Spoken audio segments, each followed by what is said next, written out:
Bonsoir à tous, chers auditeurs du podcast Mangeur de livres.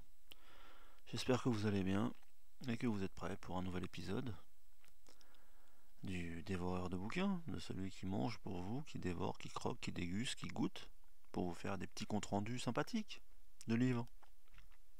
Ce soir, je vais vous parler de Liu Cixin, l'auteur célèbre maintenant de du problème à trois corps et donc de la trilogie dont le problème à trois corps est le premier tome qu'on appelle les Chroniques de la Terre. Donc le problème à trois corps, la forêt sombre et la mort immortelle. Pourquoi j'ai choisi de vous parler de lui aujourd'hui? Parce qu'en fait ça faisait un moment que j'avais envie de faire un podcast sur cette trilogie et que là en zappant sur les différentes plateformes, là j'ai vu un extrait de l'adaptation sur Netflix de ce livre et que je me suis dit bah non, c'est pas possible, en fait il faut vraiment que je réhabilite le bouquin. Si les gens regardent cette série et pensent que le livre est de la même qualité, bah personne ne lira jamais ce livre. Et ce serait dommage parce que c'est devenu très vite un nouveau jalon de la science-fiction mondiale. Et que quoi qu'on puisse penser de l'auteur, bah, c'est vraiment une trilogie importante pour ceux qui s'intéressent à la science-fiction en particulier, puis à la littérature en général. Donc justement, on va brosser un petit peu le tableau de Liu Cixin un peu rapidement, hein, pour histoire de justement de se faire une idée de qui est cet auteur, parce que pour nous, entre guillemets, il est hors de la sphère traditionnelle, quoi, occidentale. Donc Liu Cixin, c'est un auteur chinois, comme son nom l'indique, hein, de Chine continentale, qui est né en 1963, donc en pleine révolution culturelle. C'était un fils d'intellectuel et justement, comme c'était la révolution culturelle, la doctrine de Mao à l'époque, c'était de faire en sorte que les élites intellectuelles, scientifiques, bourgeoises, s'il en restait, se retrouvent à, à travailler comme les masses laborieuses pour goûter justement au dur labeur, hein, selon son point de vue. Donc le père de Liu s'est retrouvé à travailler à la mine de ses mains et non plus à essayer d'élaborer des théories scientifiques dans son cerveau, ce qui a dû sûrement marquer le jeune Liu Cixin. Et malgré tout, bon, vu que petit à petit le système s'est assoupli quand même, il a réussi à faire des études et à devenir ingénieur informaticien. Donc il a quand même une base scientifique, parce que comme je vous l'expliquerai un peu plus tard, bon, sa trilogie est qualifiée de hard science-fiction, et d'ailleurs ça a généré moult débats, parce qu'il y en a qui pensent qu'en fait c'est pas vraiment de la hard SF, qu'en fait ces théories scientifiques sont pas si abouties que ça, enfin bref, on y reviendra. Tout ça pour dire que quand même il a un background scientifique, un minimum, pour savoir de quoi il parle. Et il a fait partie j'allais dire la nouvelle génération, mais peut-être tout simplement la première génération d'écrivains de SF. En 95, il a écrit une nouvelle qui s'appelait Chine 2185. Et les historiens de la SF mondiale estiment que c'est le premier texte cyberpunk chinois. En tout cas, il fait partie de cette vague d'écrivains euh, chinois qui, à partir des années 90, a commencé à se faire connaître. Par exemple, Mo Yan, vous savez, l'écrivain qui a eu le prix Nobel de littérature il y a quelques temps, chinois donc, fait partie à peu près de la même génération que lui. Et lui, en ce qui concerne la SF plus particulièrement, puisque c'est son genre de prédilection, il a écrit que ça pratiquement. À l'époque donc où il se lance, c'est plutôt des magazines. euh, on va dire que ça, ça mime un peu en réalité l'histoire de la SF en Europe et aux États-Unis, hein. Il y a 100 ans, c'était dans les pulps qu'on se lançait. Euh, En France, il y a eu des magazines comme Fiction ou Galaxy, dans lesquels des jeunes auteurs essayaient de distribuer leurs textes. Bah, c'est pareil pour le Chixin. Au début, il a commencé dans un magazine avec cette fameuse nouvelle. Puis petit à petit, il a commencé à se faire connaître. Il explique que c'était dur d'écrire des romans, de réussir à se faire publier, donc euh, il a d'abord commencé par des nouvelles. Et d'ailleurs, il raconte justement là, dans son enfance où justement c'était dur à l'époque où son père était travailleur à la mine et à l'époque où lui aussi essayait de se faire une culture livresque. Justement, les seuls bouquins qu'il arrivait à lire en cachette, ça a été les livres de Jules Verne, parce que son père les avait cachés avant de se faire prendre justement et de se faire envoyer à la mine. Je sais plus, il explique qu'il les avait cachés sous le plancher ou quelque chose dans ce genre, et qu'après lui justement, il les lisait pareil en cachette. Et peut-être c'est ça qui lui a donné le goût d'écrire de la SF. En tout cas, au début des années 2000, je crois que c'est en 2003-2004 qu'il commence à écrire ce livre, Le problème à trois corps. Et il sort en 2005 en Chine et aux États-Unis, je crois, et en 2006 en France. Aux États-Unis, c'est Ken Liu. Pareil, c'est un grand auteur d'origine chinoise de SF et de fantasy qui va s'occuper de la traduction. Et en France, j'ai noté quelque part le nom du traducteur, mais en tout cas, il a fait du bon boulot. Et c'est pourquoi je vous parle de traducteur en fait, c'est parce que lui, comme apparemment c'est un mec qui vit en Chine et qui est une espèce lui aussi d'archéologue de la SF, il avait capté que euh, l'ouvrage de Sixteen était vraiment bon et il avait commencé, avant même que ça sorte aux États-Unis, à essayer de convaincre des éditeurs français de traduire, de publier. Bon, à l'époque, ils étaient tous complètement à côté de la plaque. Enfin, ils se disaient que personne ne lirait un auteur chinois, donc c'était pas la peine. Et vu que tout de suite aux États-Unis il a vendu 120 000 exemplaires, bah, ils sont ensuite tirés la bourre pour pouvoir le publier. Et c'est Actes Sud qui a remporté la mise. Donc ça sort en 2006 en France et ça a remporté le prix Hugo de science-fiction. Vous savez, le prix Hugo, avec le prix Locus, c'est les deux plus grandes distinctions euh, en ce qui concerne la science-fiction. Et donc le fait que ça remporte un Hugo quand même aux États-Unis en 2015, bah, ça l'a mis sur la carte de la SF mondiale, quoi. Il avait déjà gagné un prix en Chine, je crois que ça s'appelle le Galaxy Award, mais bon, c'était resté confiné à la sphère chinoise. Mais le fait qu'il arrive à marquer tout de suite aux États-Unis avec l'obtention du prix, bah finalement après c'est ce qui fait que il a eu une reconnaissance mondiale. Donc, maintenant qu'on a un petit peu brossé rapidement l'histoire de notre ami Liu, qu'est-ce que le problème à trois corps? Et plus largement, sa trilogie. Déjà, pourquoi un tel titre? Ça veut dire quoi le problème à trois corps? Alors, pour nos amis scientifiques, euh, ils savent certainement que le problème à trois corps, c'est un problème de scientifique, un problème pardon, de physique et de mathématiques, sur lequel par exemple Poincaré a pas mal travaillé, qui, comme son nom l'indique, euh, part du fait que s'il y avait dans l'univers seulement trois corps, trois soleils par exemple, euh, comment ils interagiraient entre eux, et est-ce que ce serait possible, et quelles sont les implications en fait de trois grosses masses comme ça, par exemple avec la gravitation, etc. Et donc lui, il avait lu un article là-dessus à une époque, et ça l'avait marqué, et ça lui a donné l'idée justement d'un système solaire où il y aurait trois étoiles, trois soleils, et d'une civilisation malgré tout sur une des planètes de ce système qui arriverait à se développer malgré euh, le problème que causerait un tel système solaire. Et donc c'est le point de départ du livre. Il y a une civilisation qu'on appelle Trisolaris. Les Trisolariens, ils vivent dans un système solaire où il y a donc trois soleils, et c'est super dur en fait comme condition de vie, c'est super dur de s'adapter.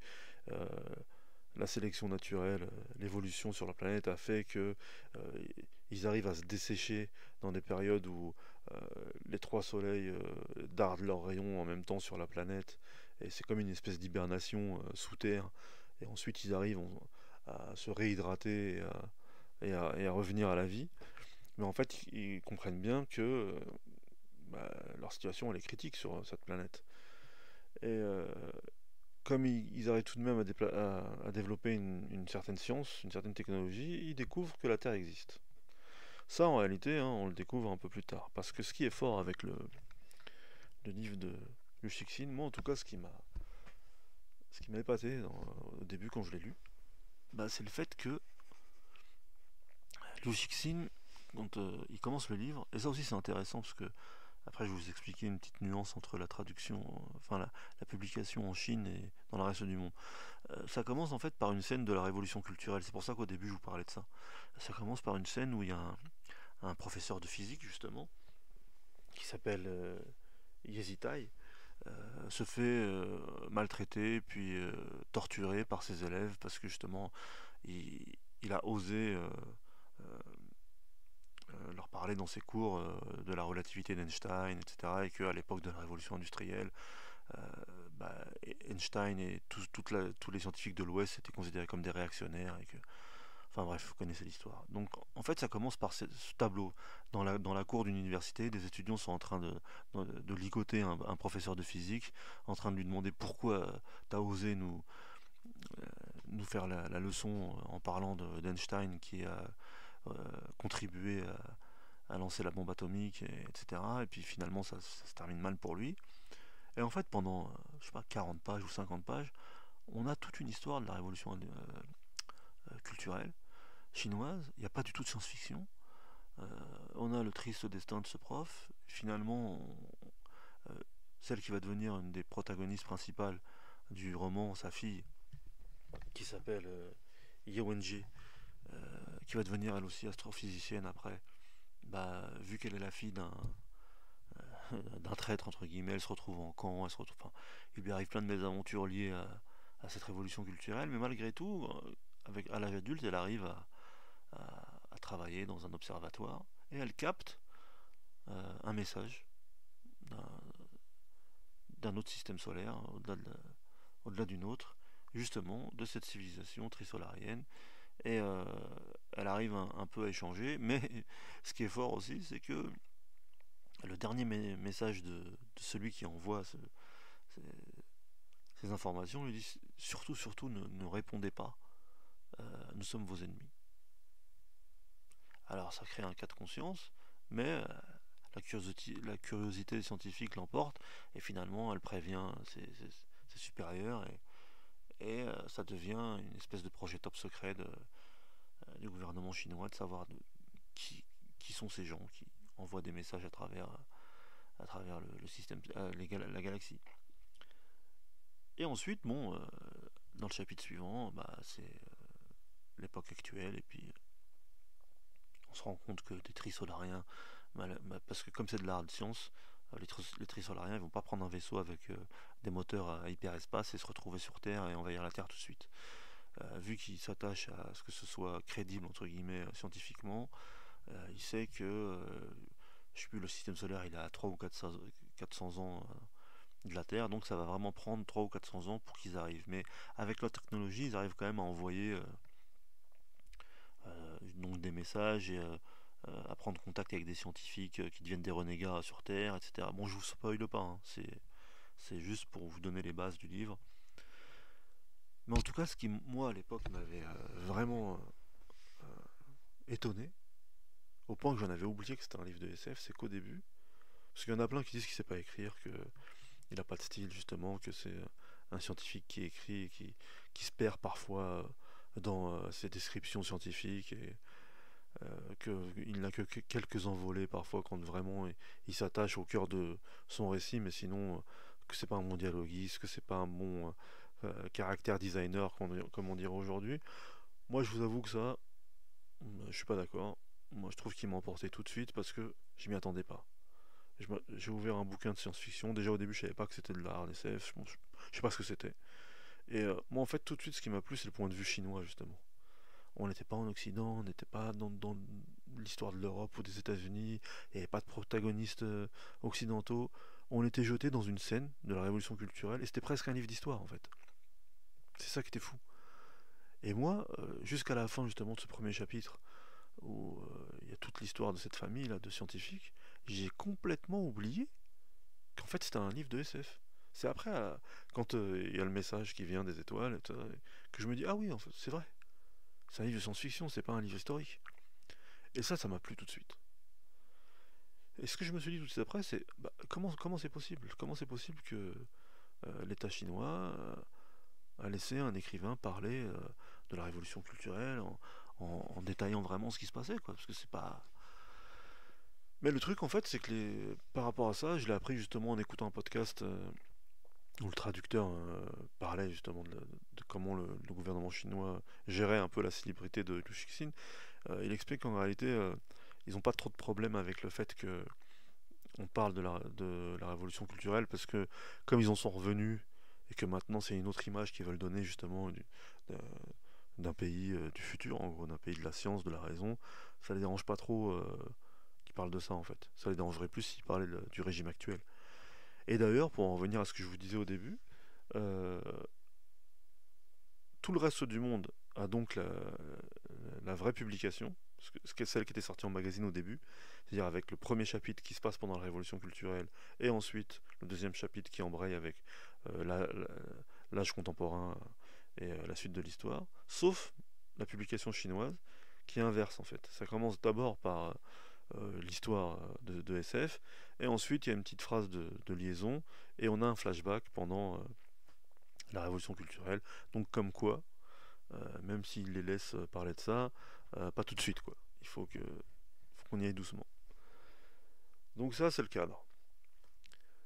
Pourquoi donc j'estime moi et que plein d'autres gens estiment que c'est vraiment un chef-d'œuvre de la science-fiction et que ça marquera l'histoire de la SF comme Dune, comme Hyperion, comme euh, j'allais parler de Joseph Farmer, le cycle du fleuve, comme bon moi j'aime pas mais je sais que ça fait partie des jalons de la SF. Notre ami Asimov et son histoire des robots et de la psychohistoire, là, je sais même plus comment ça s'appelle le cycle. En tout cas, d'ailleurs, il y fait référence, notre ami Cixin, dans un moment dans le livre. Pourquoi? Parce que, déjà, c'est super innovant comme idée, juste l'idée. L'idée de base, euh, la manière dont c'est amené. Et ok, c'est de la hard SF, c'est vrai. En tout cas, il s'emploie à essayer de donner des explications qui, la moitié du temps sont, on va dire, vraiment exactes, l'autre moitié sont plus que de l'enrobage scientifique, mais il essaye d'être juste juste dans la réalité scientifique qu'il décrit. Mais à la limite, ça, c'est accessoire. Ce qui est fort déjà, donc, c'est que il y a cette histoire de Trisolaris, là, qui veulent envahir la Terre. Il y a l'histoire qu'ils vont pas arriver tout de suite. Il y a l'histoire que donc les êtres humains vont essayer de se préparer. Au début, c'est secret. Ensuite, le fait que les Trisolariens arrivent quand même à rentrer en contact avec certains humains. Ils arrivent à en retourner certains en gros, parce qu'ils estiment que la Terre, les humains, avec le changement climatique, avec ce qu'ils ont fait à la Terre, ils méritent pas en fait de survivre, et que finalement une autre espèce ferait peut-être mieux qu'eux. Et donc tout doucement, il va avoir les factions qui se mettent en place. Et pendant tout le premier volume, on suit donc Ye Wenjie d'un côté, on suit un autre scientifique qui s'appelle Wang Mao, qui est un chercheur en nanométaux, qui lui va vraiment se rendre compte. Parce que ce qui est fort, en fait, c'est actuel, quoi. Parce que à un moment donné, les trisolariens, comment ils font en sorte de recruter des gens? Il y a un jeu vidéo en ligne qui s'appelle justement le problème à trois corps, où les gens peuvent se connecter et ils peuvent prendre des avatars de grands scientifiques célèbres à travers l'histoire, que ce soit Copernic, Galilée ou des scientifiques chinois, etc. Et parmi ceux-là, donc il y a Wang Mao, là, et il se rend compte en fait que parmi ceux qui jouent au jeu, il y a des humains retournés, il y a des trisolariens, il y a des mecs comme lui qui sont arrivés là par hasard, mais lui, à la différence des autres, il se rend vraiment compte du danger. Donc ça enclenche toute une dynamique, tout un mécanisme de euh, cinquième colonne trisolarienne sur Terre, d'une ébauche de résistance. Est-ce que la Chine va commencer à en parler aux autres puissances mondiales parce que toute seule, est-ce qu'elle va arriver à contrer le plan machiavélique des trisolariens? Et donc, tout doucement, il échafaude son histoire. Et donc moi, ce qui m'a plu, comme je vous l'ai dit, d'abord c'est le côté du point de vue chinois, parce que par exemple, une des raisons pour lesquelles les gens ils n'ont pas aimé l'adaptation de Netflix, c'est que ils ont estimé Netflix que ça devrait pas être comme dans le livre, ce serait pas vendeur, il devrait pas avoir que je sais pas 80% ou 90% de protagonistes chinois. Donc ils ont fait un casting international comme d'habitude. Mais au contraire, c'était ça qui était fort. Pour nous qui avons l'habitude de lire des bouquins d'occidentaux, en gros, où justement on fait la part belle à des héros de l'Occident. Là, c'était vraiment dans le monde chinois, en tout cas pendant une bonne partie du livre. Et c'est ça qui est fort, c'est que de toute façon, c'est une histoire qui est universelle, parce que ça touche la Terre hein, dans son ensemble, et qu'à un moment donné, de toute façon, il y a les Américains, tout le monde va essayer de soit de s'allier aux Trisolariens, soit de les combattre. Mais ça n'avait que peu d'importance, que ce soit que des Chinois ou que... Donc déjà, ils sont plantés Netflix avec ça, comme d'habitude. Et c'était, moi je trouve, un point fort du livre. C'est que ça nous plongeait dans une façon de voir chinoise, avec justement tout le background qu'ils ont, culturel et historique, de tout ce qui s'est passé avant, de, justement même de l'époque actuelle, donc dans quel système politique ils vivent.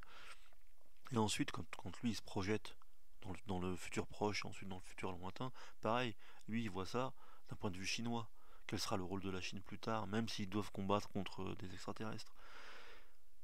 Et moi en tout cas j'ai trouvé ça super fort. Mais si on prend la trilogie dans son ensemble, ça on va dire c'est que la pointe de l'iceberg. Parce que c'est après qu'il y a des concepts incroyables. Il y a des concepts incroyables. Donc, pour ce qui est du premier tome, j'aurais juste un petit avertissement à donner à ceux qui veulent se lancer dedans. Comme vous le savez, donc, mon podcast s'appelle Mangeur de livres parce que je lis beaucoup et j'essaie de côtoyer des gens comme moi qui lisent beaucoup. Et ce livre, en fait, c'est une énigme pour moi parce que je sais que beaucoup de gens l'ont acheté, qu'il y a un succès international, que plein de gens en parlent, qu'il y a des podcasts par exemple qui en parlent, que parfois on en parle dans des émissions à la télé, qu'il y a même une adaptation, comme je vous l'ai dit. Mais je vous avoue que, à part récemment là, un ami qui quasiment d'enfance et qui est comme moi qui lit beaucoup, à qui j'ai fait lire le livre et qui lui l'a dévoré, a lu les trois d'une traite, je n'ai jamais rencontré personne qui a été ne serait-ce que à la fin du premier tome. Et moi, pour moi, c'est un mystère ça. La plupart des gens me disent oui, j'ai lu, mais arrivé dans les 50 dernières pages, j'ai décroché, j'ai eu du mal, finalement ça m'a gonflé. Alors c'est vrai, autant vous prévenir, quand je vous disais qu'il y a de la hard SF, à la fin là, du premier tome, il donne une explication scientifique ou pseudo-scientifique qui explique pourquoi et comment les trisolariens font en sorte que, vu que l'humanité a inventé le secret et qu'ils savent maintenant qu'ils arrivent, euh, ils savent qu'en fait la marge de manœuvre de la Terre c'est 400 ans et que les terriens en 400 ans ils peuvent peut-être arriver à avoir un bond technologique de manière à les contrer, vraiment, à empêcher l'invasion. Donc eux, ils déploient une technique, je vous dirai pas laquelle pour pas vous spoiler, pour essayer de figer la technologie et l'innovation humaine et qu'elle reste au même stade et qu'ils puissent plus se développer jusqu'au moment où eux ils arriveront. Et donc pour ce faire, il a toute une explication, on va dire scientifique. Et la plupart des gens, eh ben, c'est pas passé. Ils ont lâché. Ils ont même pas essayé de lire en diagonale et de commencer le deuxième tome. Ils ont arrêté à ce moment-là. Alors je vous avoue que même moi qui ai l'habitude d'en lire de la hard SF et de me balader dans tous ces concepts, et finalement c'est devenu quelque chose de routinier pour moi. Enfin je veux dire, ça me fait pas mal à la tête au point de lâcher le bouquin. C'est vrai que à ce moment-là je me suis dit, bah, c'est vrai il en fait un peu trop quand même et il pourrait un peu alléger. Donc on en revient à la question de style. D'ailleurs, comme je vous le disais tout à l'heure, en farfouillant un petit peu, je me suis rendu compte que malgré le fait qu'il ait maintenant une renommée internationale et que ses œuvres sont adaptées, etc., moi je ne savais pas, mais apparemment il y a toute une partie du lectorat et surtout des critiques et des autres écrivains qui se moquent même de lui au niveau du style. Ils disent tous que c'est vrai, c'est un chef-d'œuvre son livre, que c'est innovant, que, comme je vous le disais, c'est un nouveau jalon de l'histoire de la SF, mais ils estiment que le style est pauvre, que il sait pas écrire des dialogues, que justement il en fait trop avec sa volonté d'exactitude scientifique. Et en fait, c'est devenu une source de débat à l'intérieur de j'allais dire de la communauté, mais enfin, bah, on va dire des lecteurs et des critiques en gros, quoi. Mais moi, à part ce moment-là, de, on va dire de lourdeur ou d'une espèce de ventre mou, je trouve pas justement. Je trouve qu'il est génial ce gars. Parce que si on arrive à faire un feed de ces 50 dernières pages, c'est pas grave, hein, 50 pages sur une trilogie qui doit en faire plus de 1000, c'est vraiment. anecdotique et à la limite, je vous dis, on peut le lire en diagonale, ça. C'est pas très grave. Parce qu'ensuite, une fois qu'il a planté le tableau justement de cette invasion extraterrestre et des moyens qui sont mis en œuvre par cette civilisation pour essayer d'arriver à réussir cette invasion, et de l'autre côté, des moyens qui sont mis en œuvre par les terriens pour la repousser. Ça, c'est le premier tome. Je vous spoile pas, hein, parce que comme je vous dis, il y a un million d'autres choses à l'intérieur, mais c'est juste pour pouvoir vous parler ensuite des deux autres tomes. Et pareil, vous inquiétez pas, je vous dirai pas ce qui se passe. Il introduit dans le deuxième tome deux nouveaux concepts qui sont révolutionnaires. Le deuxième tome, il s'appelle La Forêt Sombre. Donc déjà, La Forêt Sombre, pourquoi ça s'appelle La Forêt Sombre? C'est que à un moment donné, le protagoniste principal qui arrive justement, je crois que même c'est à la fin du premier tome, mais en tout cas qui est le héros du second tome, qui s'appelle, je vais vous dire très vite, Luoji, et qui lui a rien à voir avec la science, qui a rien à voir. Il invente le principe de colmateur. Le gouvernement mondial, les Nations Unies, ils se disent bon, ok, on a des scientifiques et tout ça, mais bon, il faut qu'on fasse appel à plein de gens. Peut-être qu'il y a quelqu'un qui aura une idée que le monde de la science n'aura pas, et donc ils font des enquêtes pour savoir qui serait à même de pouvoir réfléchir en gros à une solution. À un moment donné, ils se disent qu'il y aura un statut qu'on va appeler les colmateurs. Il y en aura 4 sur Terre. Les 3 premiers sont des scientifiques, et le quatrième, il cherche, et il tombe sur ce mec-là. Je vous dirai pas pourquoi ils le choisissent, mais c'est pas un scientifique. Il s'appelle Liuchi, et lui, il s'en fout en vrai. Il voit juste les bénéfices qu'il peut tirer de ce statut de colmateur. Et à un moment donné, il va inventer, contre toute attente, il va inventer un concept qui s'appelle le concept de la forêt sombre. Et je ne sais pas si certains d'entre vous ont écouté les podcasts de conseils estivaux. J'avais parlé rapidement de la forêt sombre et de cette trilogie. Et ce concept de forêt sombre, c'est une idée de génie. Une fois qu'on l'a lu là, et qu'on l'a enregistré, on se dit bah oui, c'est logique en fait. C'est quelque chose qu'on aurait dû y penser depuis toujours. Mais c'est une idée qui remet en cause toute la science-fiction depuis le début de la science-fiction. Que ce soit en littérature, en cinéma, en bande dessinée. Ça remet tout en cause. Si on applique ce concept, on peut plus faire de la SF. Ou en tout cas, on peut plus faire de la SF comme on la faisait avant. Et moi, juste ça. Déjà, je vous dis, le premier tome, moi, il m'avait eu. C'était hors de question que je dise pas la suite. Hors de question que je tombe dans ce piège de bluffeur. Là. Ah non, ça fait mal à la tête, la fin. Quand même, arrivé à un certain âge, il faut savoir lire les livres, quoi. Peut-être c'est dur de dire ça, mais bon. Bref. Moi, le deuxième tome, il m'a eu avec ça. Déjà, c'est un changement de ton, il y a un changement d'angle, on avance dans l'histoire, et là, ce concept, déjà de colmateur, et ensuite de forêt sombre, ne vous inquiétez pas, hein, je vous dis pas ce que c'est. Mais c'est un coup de génie, et moi, à chaque fois que j'en parle justement de cette trilogie, que j'essaie de faire lire justement ces 3 livres à des gens, et je sais maintenant qu'il y en a plein qui disent mais non, mais c'est trop ardu, tout le monde m'a dit qu'en fait c'était chiant. Déjà, c'est pas chiant, c'est extraordinaire. Vraiment. Cette polémique là sur le style, je vous dis, à part ce moment là d'explication à la fin du premier tome, qui, c'est vrai, je l'admets, est un peu lourde. Mais bon, dans plein de livres, il y a des moments lourds et c'est pas grave. Sinon, pour le reste, je vous dis, il y a des coups de génie, il y a des coups de génie. Et là, la forêt sombre, c'est un coup de génie. Donc rien que pour ça, déjà, il faut arriver au moins au volume 2 pour arriver à cette histoire de forêt sombre.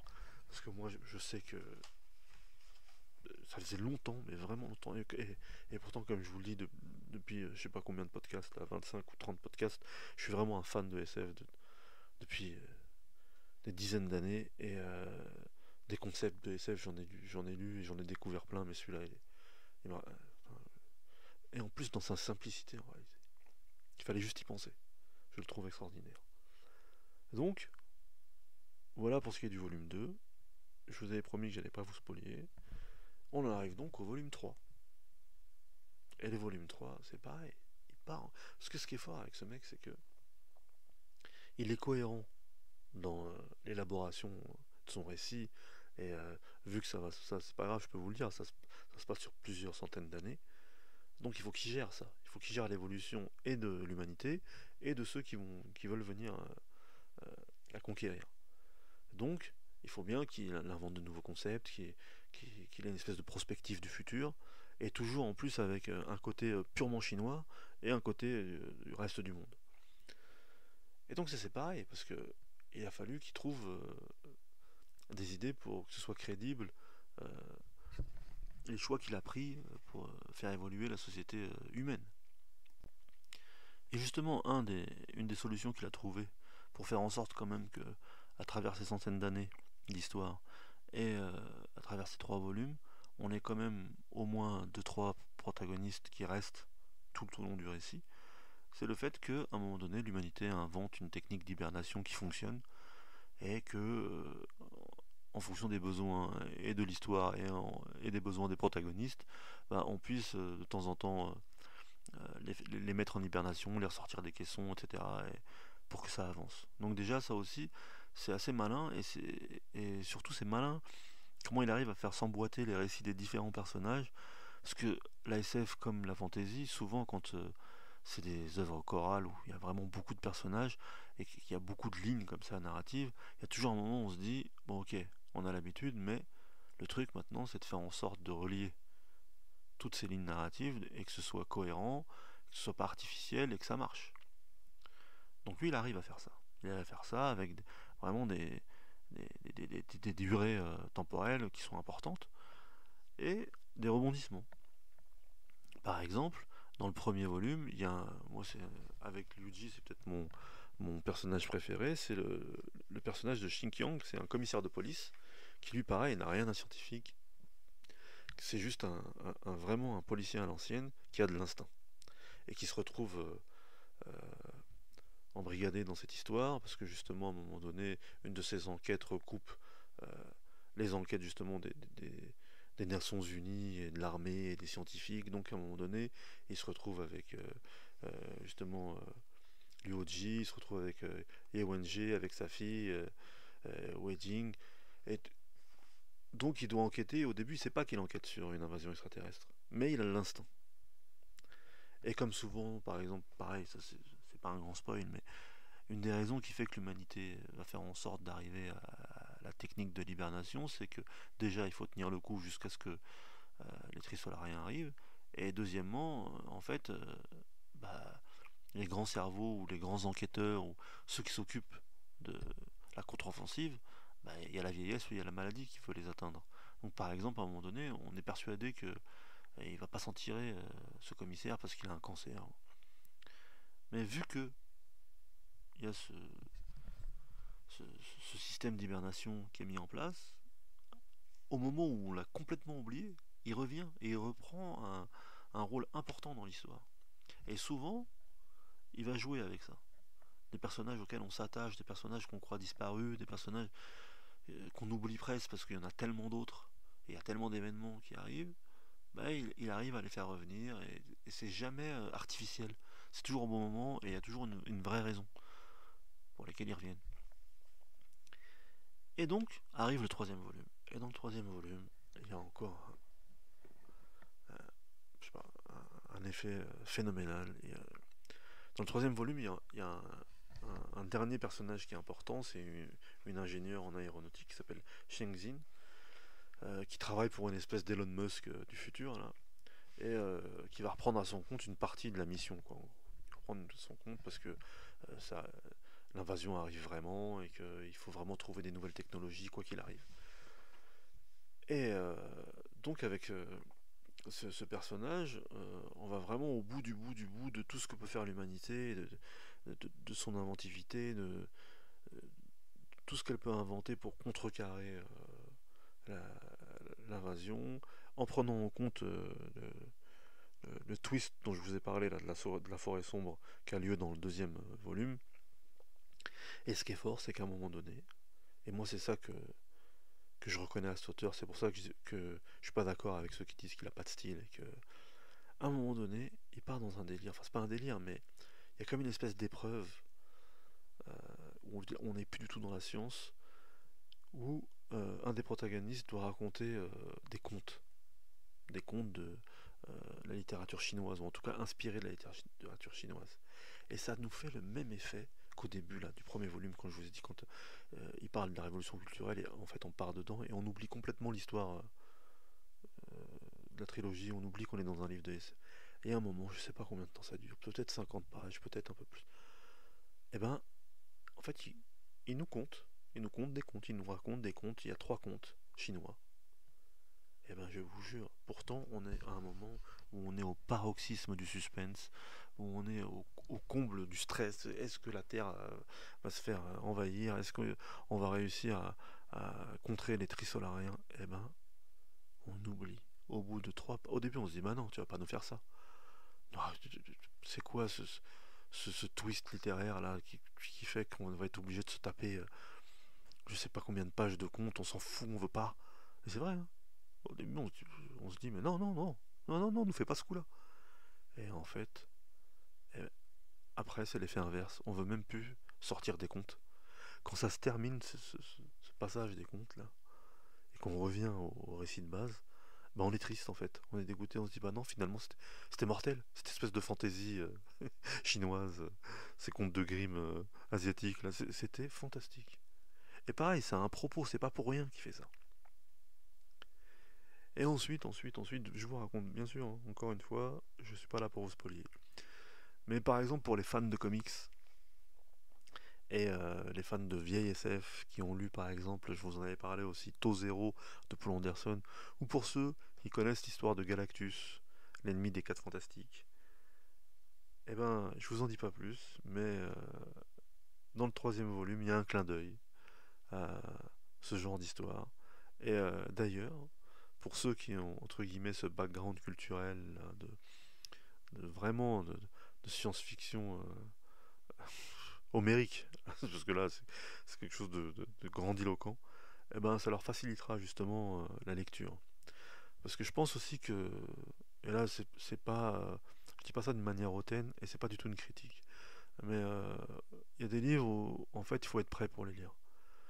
Euh, Moi le premier, hein, il y a des livres que je suis passé à côté quand j'étais jeune parce que justement j'avais pas assez de culture littéraire pour pouvoir apprécier euh, ce dont on parlait de livre, où justement je l'ai lu et j'ai cru comprendre, et en vérité les trois quarts du bouquin me sont passés au-dessus, et c'est que des années plus tard, quand je l'ai relu, que j'ai compris en fait.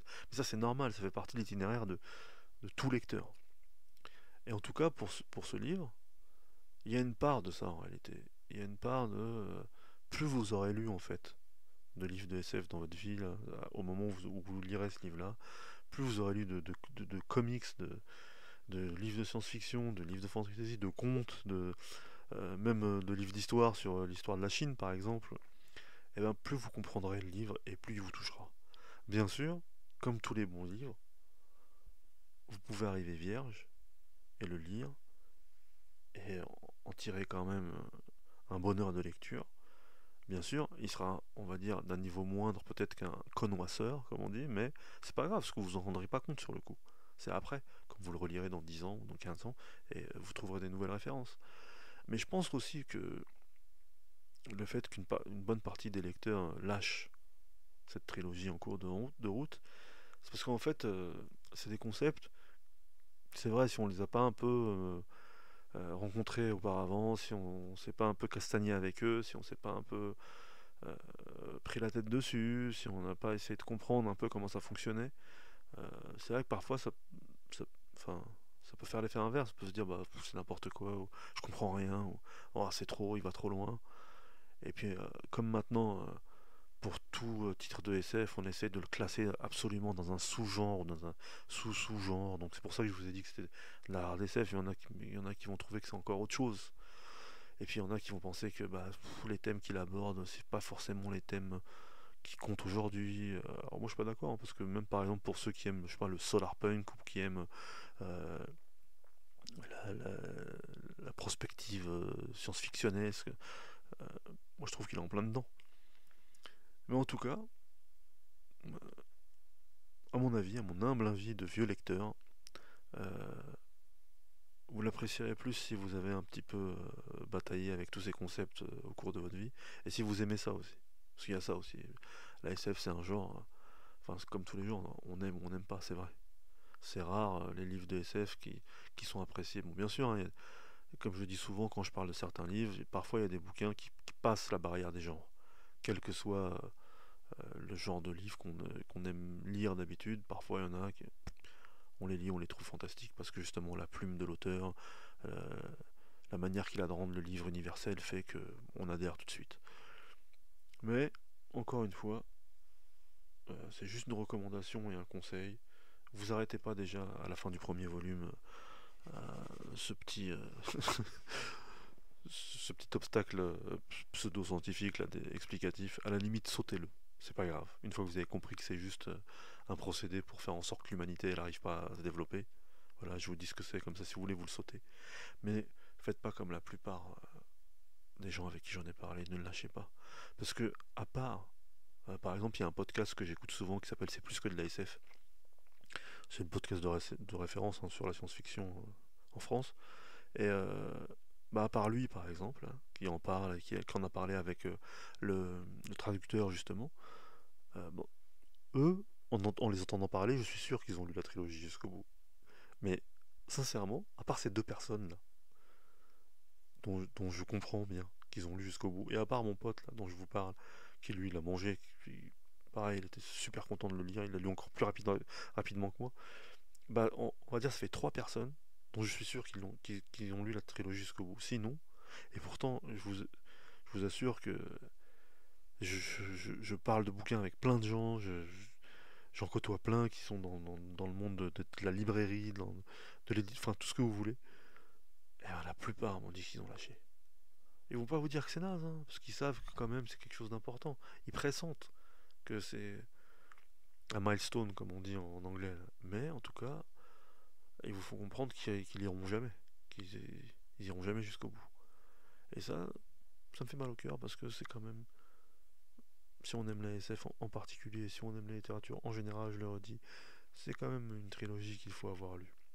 Maintenant, pour en revenir à la polémique sur l'auteur,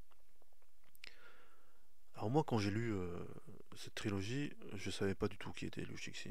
J'avais vu, comme je vous le dis souvent, j'avais vu passer ses bouquins dans les différents magasins où je traîne, ou parfois d'autres personnes m'en avaient parlé, mais bon, vite fait, quoi. C'est comme d'habitude, c'est le hasard qui a fait qu'un jour euh, j'ai chopé le premier tome, et je crois d'ailleurs que le premier tome, je l'ai écouté en audio-livre.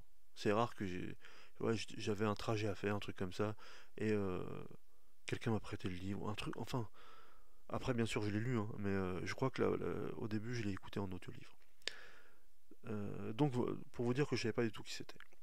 Donc ensuite je me suis un peu intéressé à l'auteur, et maintenant la grande polémique, c'est apparemment il serait vraiment proche du régime chinois, il aurait approuvé ce qui se passe au Turkestan oriental, au Xinjiang, là, avec les Ouïghours, il a dit que c'est pas parfaitement normal euh, que ce qui leur est arrivé en gros là,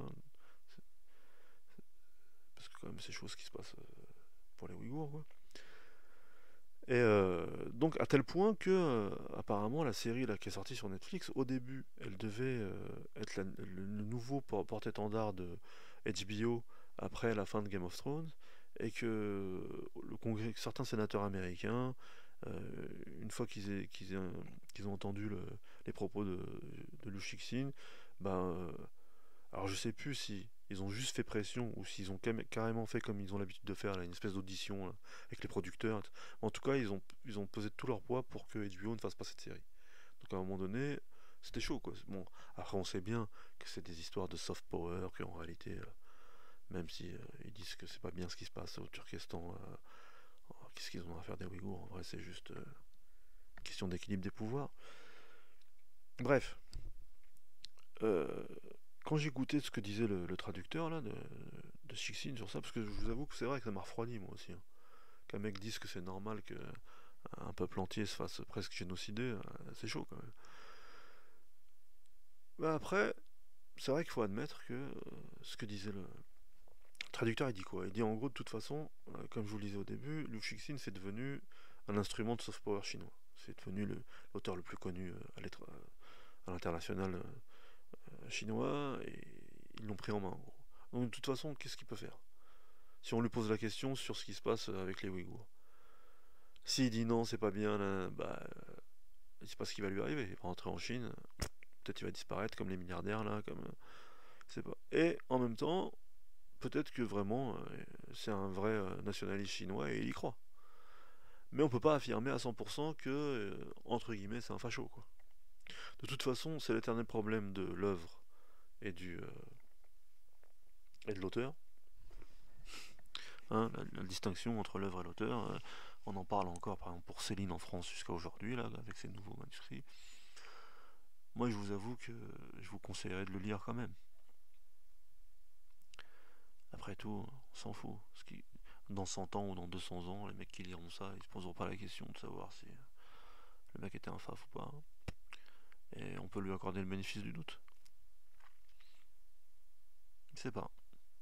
Libre à vous de faire un choix entre guillemets politique. Mais en tout cas, pour ce qui est du texte, pour ce qui est de l'histoire, moi je peux pas le renier ce bouquin. Il est fantastique. Donc, c'est mon conseil de mon genre de livre. Testez-le en tout cas. Et dites-moi, hein. Donnez-moi vos avis. J'attends que ça, hein. Vos avis, vos commentaires, vos étoiles, tout ce que vous voulez. Pour me sortir les limbes du podcast. Hein. Allez, à bientôt. Rendez-vous dans la forêt sombre. Ciao.